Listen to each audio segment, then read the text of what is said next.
The fluorescent lights hummed overhead as I pushed my cart through the cereal aisle, mentally checking off items from the crumpled grocery list in my pocket.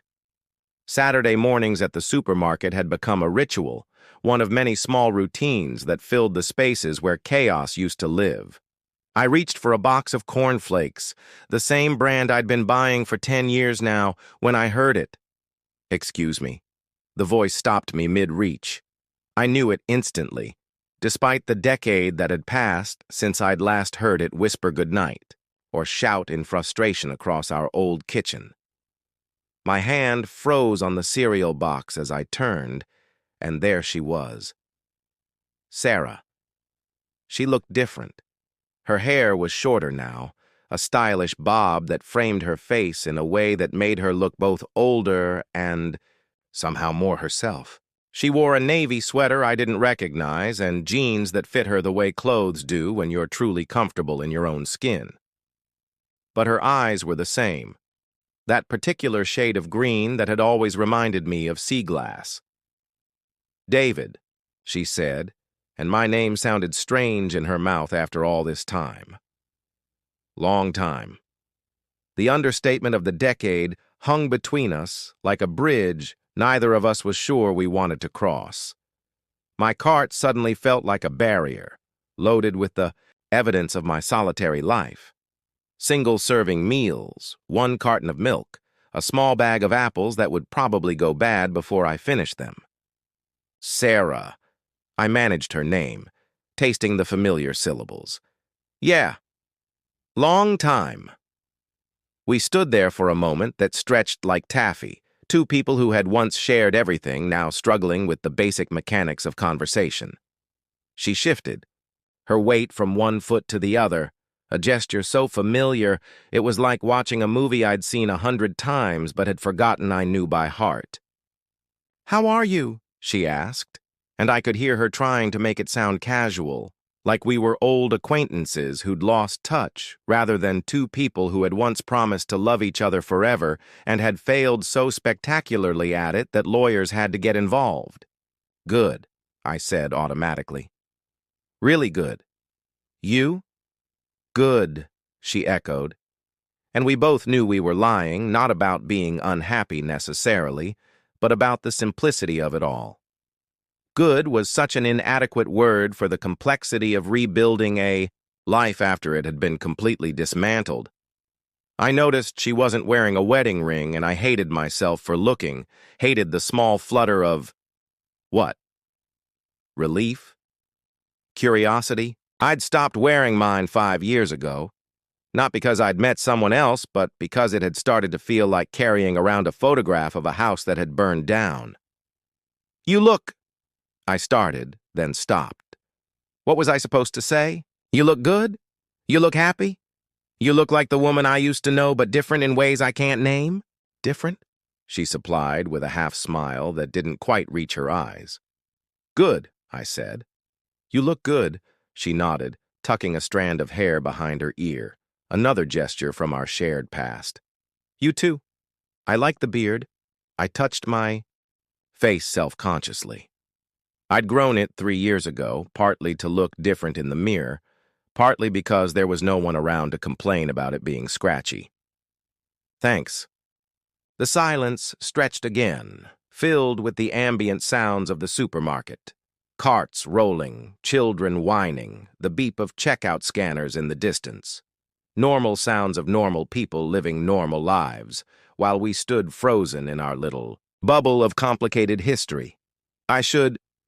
She gestured toward her cart, which I noticed was fuller than mine, with the kind of groceries that suggested meal planning, family dinners, a life shared with others. "Right," I said quickly. "Of course. I didn't mean to—" "You didn't," she assured me. "It's just weird," I finished. "Yeah." She laughed, and the sound was so unexpected, so genuinely amused, that I found myself smiling for the first time since I'd turned around. "Really weird? The good kind of weird, or the bad kind?" I asked, surprising myself with the question. She considered this seriously, tilting her head in the way she used to when she was really thinking about something. I'm not sure there's a difference, she said finally. Maybe weird is just weird. I nodded, understanding exactly what she meant. This wasn't the reunion either of us had probably imagined during those late-night moments when you can't help but wonder about the people who used to be central to your story. It wasn't angry or sad or particularly emotional. It was just strange, like running into a version of yourself from another lifetime. Well, she said, moving her cart slightly. It was good to see you, David, really. You too, I said, meaning it more than I'd expected to. She started to push her cart past me, then stopped. Take care of yourself, she said, and there was something in her voice. Not longing exactly, but a kind of gentle concern that reminded me of why I'd fallen in love with her in the first place. You too, Sarah. And then she was moving away, disappearing around the corner toward the produce section, leaving me standing alone with my cart full of solitary groceries and a heart that was beating just a little faster than it had been 10 minutes before. I couldn't focus on shopping after that. The list in my pocket might as well have been written in a foreign language as I wandered through the store, my mind replaying those few minutes in the cereal aisle like a song stuck on repeat. I found myself taking the long way around each section, unconsciously avoiding the produce area where I'd last seen her heading. But fate, it seemed, had other plans. I was in the frozen foods section, staring blankly at a wall of ice cream containers, when I heard her voice again.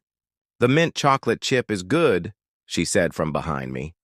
If you're trying to decide. I turned to find her standing there with her cart, a small smile playing at the corners of her mouth. She'd added fresh flowers to her groceries.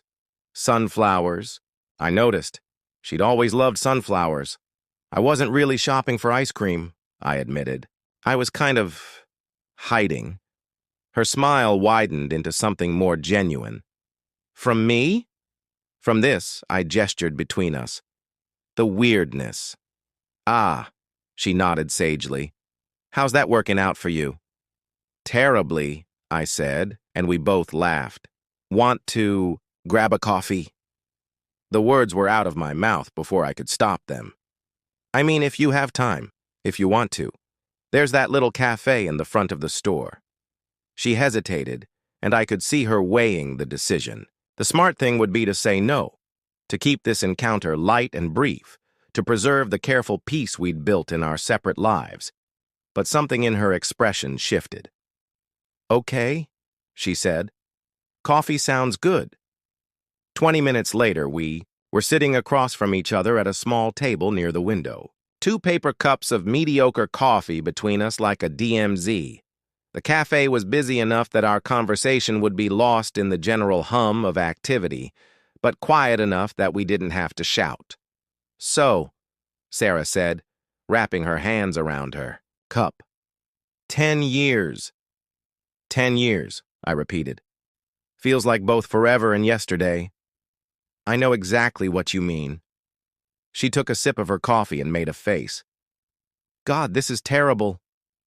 The worst, I agreed, but neither of us made a move to leave. Are you still at Morrison & Associates? She asked. I shook my head. Left 6 years ago. I'm freelancing now, mostly corporate consulting. Less money, but I can work from home, set my own schedule. That sounds nice. You always hated the office politics there.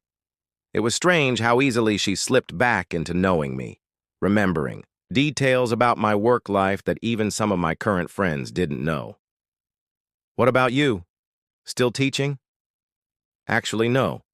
I went back to school, got my master's in library science.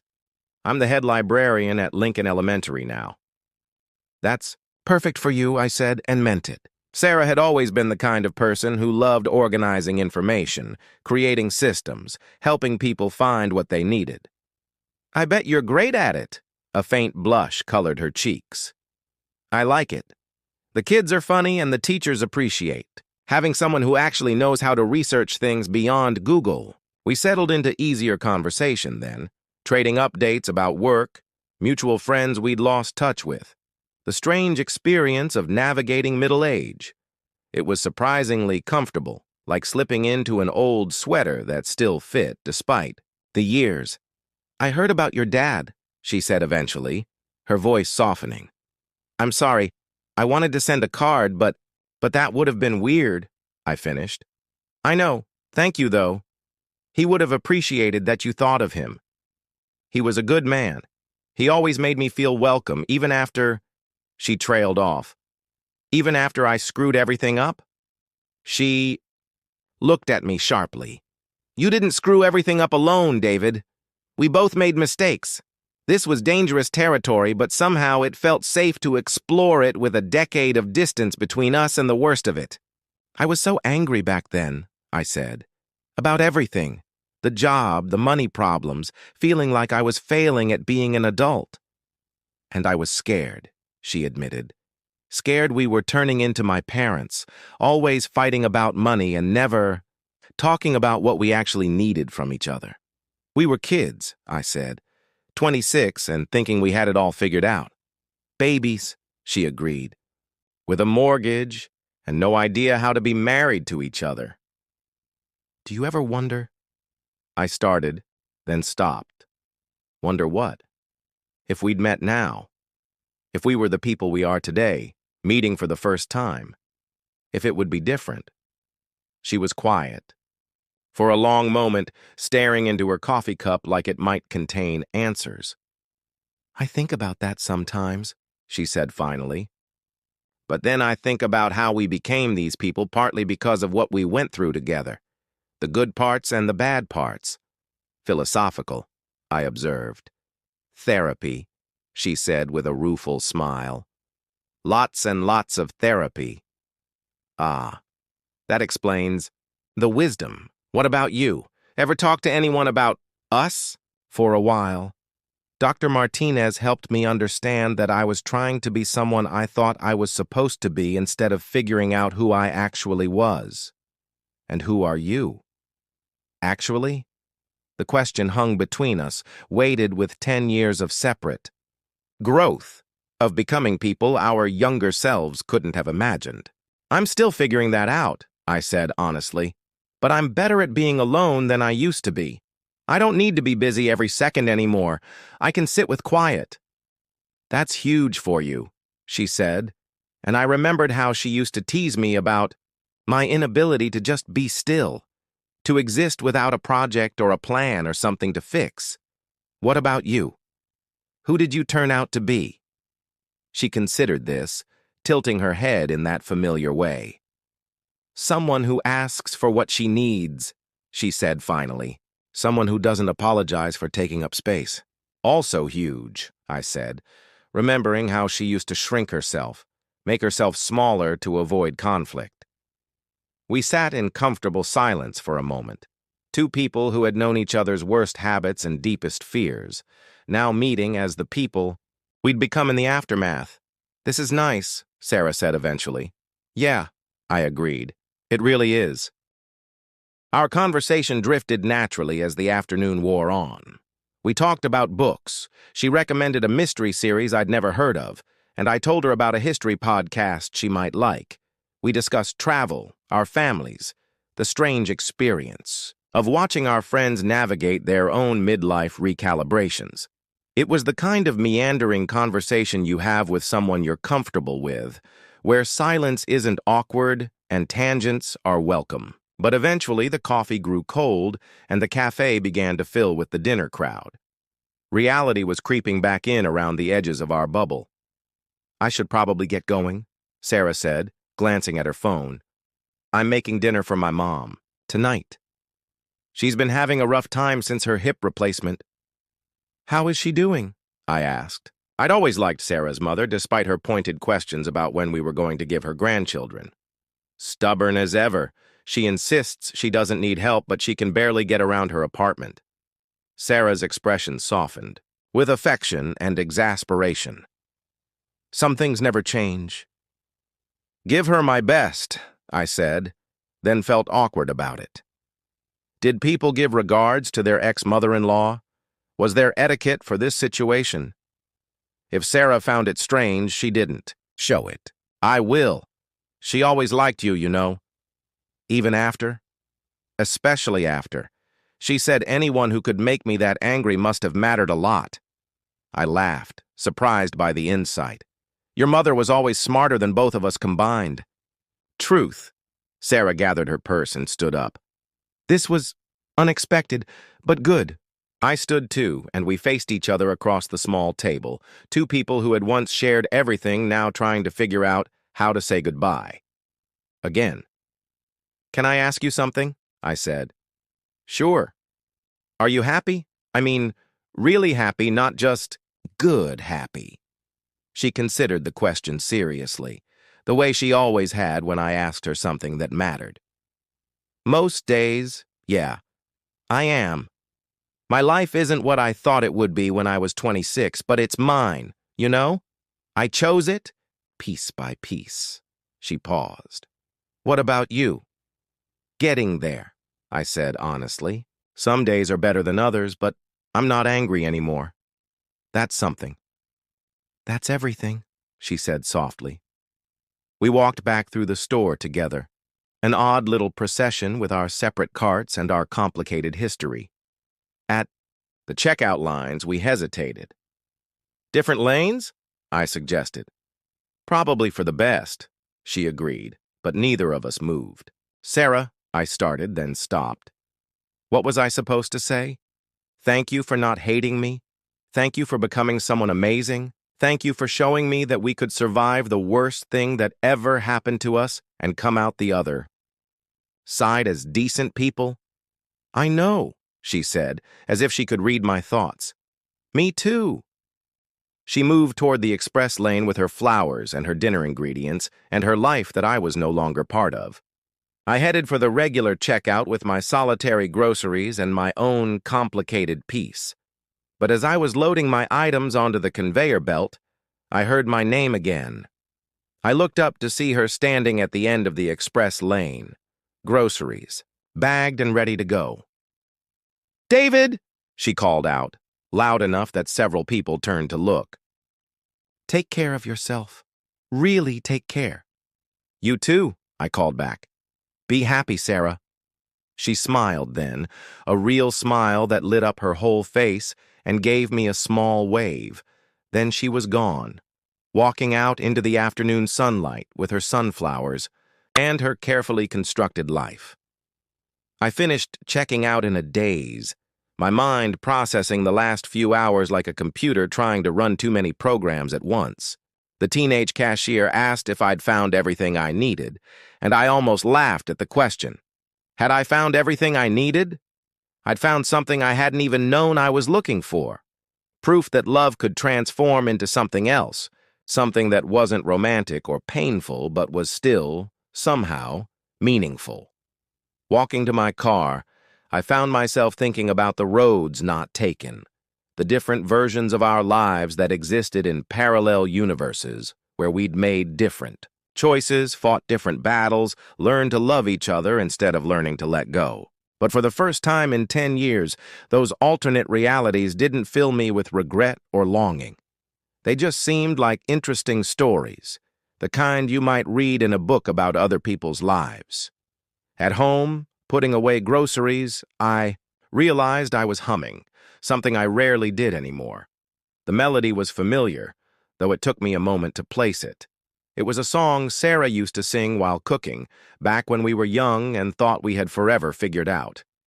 I didn't feel sad about it. I felt grateful. Grateful that we'd had that time, even if it hadn't lasted. Grateful that we'd both survived the ending and become people worthy of the love we'd shared, even if we'd had to learn how to be those people apart from each other. My phone buzzed with a text from my brother asking about dinner plans, and I responded that I was free. Yes, I'd love to come over and meet his girlfriend's kids. Life was calling me back to itself, to the relationships and possibilities that filled my days now. But first, I stood in my kitchen for a moment, holding on to the strange peace that had settled over me like a blessing. Somewhere across town, Sarah was probably cooking dinner for her mother, arranging her sunflowers in a vase, living her carefully chosen life. We would probably never see each other again, And that was okay. More than okay. It was exactly as it should be. 10 years ago, we had loved each other badly and broken each other's hearts. Today, we had been kind to each other. And that felt like a different kind of love entirely. A better kind, maybe. The kind that lets people go and wishes them well. The kind that says, we were important to each other once, and that will always matter, even if we can never be important to each other again. Long time indeed.